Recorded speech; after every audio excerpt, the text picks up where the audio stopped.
hanging out with Jason Simmons. Part 2 with him. We hope you enjoyed Part 1 that was a couple of weeks ago where we looked back at the season for all 4 of his drivers at Jason Simmons Racing. Now we're going to take a little bit of a look ahead. And, of course, it is December, so some things could change between now and then. First of all, Jason, how's it going, man? Things are very busy in here. Yeah, no, things are well. Everybody's good, and just like you said, very busy. Mm-hmm. And we're going to get started right away. The very first weekend in 2023, you guys will be racing. Yeah, we're going to be going to Allentown for the Indoor Auto Series with Tyler and Billy Pouch doing some TQ racing. I also still field a couple Champ Kart buggies there that Danny Kapazinski and Tyler Brown and those guys run there. And, we like doing a little bit of racing in the wintertime, helps get us through it. 6th and 7th, by the way, is when those races are. And then, of course, Atlantic City, I believe 27th and 28th. Same type of plans for that? Yeah, yep. If everything goes well and whatnot, same drivers, same classes, the same deal. Are the tracks somewhat similar? Nah, I mean, Allentown's a lot smaller, in size. I mean, Atlantic City's just a fun event in general to go to. Puts on good racing, bigger track, bigger speeds, bigger car counts. Just, just the Atlantic City itself is just a good time in general, racing or not. Okay, we're going to go in the same order we went last time, too. Let's start with Rocky Warner. Have you guys had conversations yet on 2023? Yeah, me and Rocky talked. We got a new car coming. Plan on running Utica on Fridays again. We're going to focus on the Utica like we have the last 2 years. That'll be our main goal. I know he's still doing some stuff with Tad as well, so he'll be driving for Tad Parks and myself. Only change there might be a little less dirt stuff, series stuff, dependent, it's just I have so much going on with the other kids and everything, and he's got that deal. So that might be the only change you see out of me and Rocky, but we're still going to be racing. So it'll be weekly trying for a championship at Utica? Yeah, yep. Okay. Things are real good over there. I was out there a couple times last year. Mm-hmm. Sometimes the track kind of reminded me of those old 1990s hammer down tracks. Yeah, no, it's I've been really, really impressed and happy with Utica Rome. I've gone, like I said, we've been going there the slast 2 years now, and Savannah's been running slingshots the last 2 years, and Rocky's been running modified, and other than just got to figure out how to beat Matt, we'll be and everybody else. Yeah. Other than that, it's been great. I heard everybody took a collection up to get him into late models, right? They're going to pay all his expenses if he just doesn't show up at any modified. Yeah, I don't know. Right? I mean, I'm sure he'd like that, but how do you walk away from a $700,000 season to go late model racing? and really, I think historically, when we're going to look back at this 15 to 20 years from now, we're going to say, I don't think anybody ever did what he did. 'Cause, I mean, you look at the old days, for example, Bob McCready never won that. Exactly. Much, you can't ever compare eras. There's something like everyone wants to compare like Jordan to this, Kobe to this guy, and then you want to compare like Bob McCready, Brett Hearn, and Matt Shepard. I mean, even Will Cagle. Yeah, I mean, everybody, Matt Shepard is the greatest of our time. Will he go down as the greatest in history? Very well could be. He's got a lot of racing left in him. So, I mean, what he's done is just hats off to Matt, and he does an awesome job, and he sets the bar for everybody in it. So, everybody has their seasons. Stewart has had a good one, but Matt's this year, I don't know if you'll see one like it again. It's a tough deal to break there. So. Tyler, your son, oldest son, actually, primarily asphalt, did do some dirt. What are you guys thinking for next year? Yeah, I think, Savannah,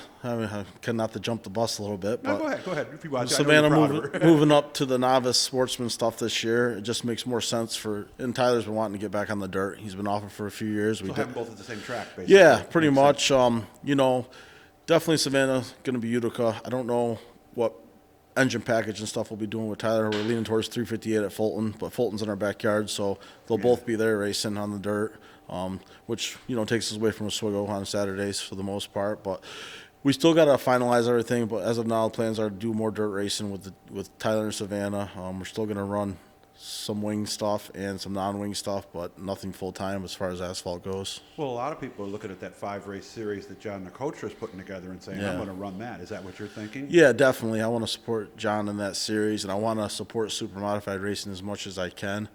It's just a lot of work, on the guys. It's a lot of money, a lot of work, and the amount of racing we do, I feel to do it right, we'd have to just focus on just that, and it would take away from the other kids trying to race, and I just don't see that. So if you're going to run Fulton and you're going to run Utica, Tyler's going to need a different car, obviously. Well, yeah, I'm still on. I don't know as far. Yeah, we're not going to run a spec head over at Utica when it makes sense. How could you? So You're racing for 11th. if Tyler does end up running some at Utica, that's not in the plans right now. It'll just be mainly Savannah at Utica, and then Tyler at Fulton for sure. I can say that. I just, it just comes back to wanting to focus on Savannah and Rocky at Utica, and then That's like true, Tyler. have So, 3 cars. yeah, once you get into that, it's just too much, and you end up just causing yourself headaches. Okay. Do you see Tyler in a big block at some point? Oh, yeah, I'm sure we might dabble. We got 2 big block motors, so, I mean, I wouldn't be surprised at some point you see Rocky and Tyler both running some dirt stuff, maybe end of the year or whatnot, but we're not totally getting away from it. We're just not dedicating the set cars to like we have in the past. We're still going to have 4 dirt cars, but they're going to be split up between 3 drivers now, so. And hopefully not have some engine issues that you got to chase down. Yeah, so, yeah. All right. How about Mason? What's he going to do? Because he's still fairly young in this. Yeah, Mason, 7 just started this year. We're going to keep him in the same class as red plate and run him as much as we can in the go-karts. He seems to be enjoying himself and having fun, so Good. No big changes for him, just more seat time. Mm-hmm. How tough is it for you when you've got 3 kids now doing this? Isn't it nerve-wracking at times? I don't get nervous at all with the kids. I feel like they've all been educated enough to do what they need to do. If you're nervous about racing, you might as well be nervous about driving your car to the store, in my opinion. You just do the proper things. You put a safe car under them. You give them the right safety gear, and you just talk to them, about things that could happen, and you leave it to them.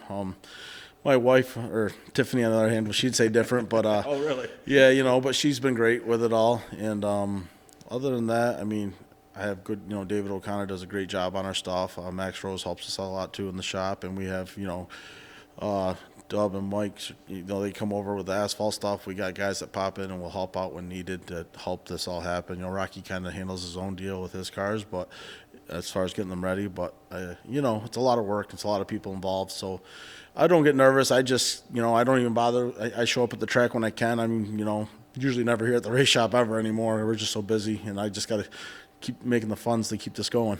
Yeah, that's true, and that's what we're all about this off season, obviously. Or Yeah. do you work as much in the off season as you do in the summer? I seem like I just, every time I think I'm going to slow down, I get myself into something else to do. So I got it's, the concrete business going. yeah, between the landscape end and the snow plowing we do, and then the ready mix and my car lot, and just I'm always got something going on. 100 miles an hour it seems. Of course, we do have about 2 minutes left.